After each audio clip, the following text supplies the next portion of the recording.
An earthquake struck eastern Afghanistan earlier today. The death toll has reached 1,000. More than 1,500 people was injured. I am at the village struck by earthquake in Paktika province. I have also visited the professional hospital in Paktika. A large number of the relatives of the injured gathered at the gate of the hospital. The hospital has opened a blood donation canal.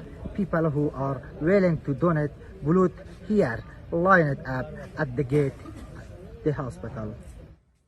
داسې وشوه چې پرون یوه نیمه بجه دلته سخته شدیده زلزله وشوه چې د هغه د کبله دغه کورونه ټول ویجاړ شول. مالي زیانونه ورسېدل خلکو ته، عامو ته، او دغسې رقم ته جاني زیانونه مو ورسېدل. ډېر خلک داسې وښیه چې دا چې دي که نه شهادت ورسېدل زلزلې له کبله. دا کوم کلی دی؟ دا پکتیکا ولایت ګیان ولسوالي. نوم دې څه دی؟ زه سیف الدین نمیږم د ګیانې ولسوالي نه.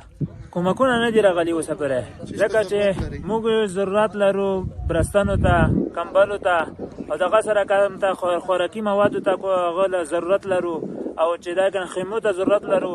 اوس یې موږ کډې دغسې بیدیا ته صحراو کې دي، یو خیمه لرو، هغه هم چې دا که نه پرې ده.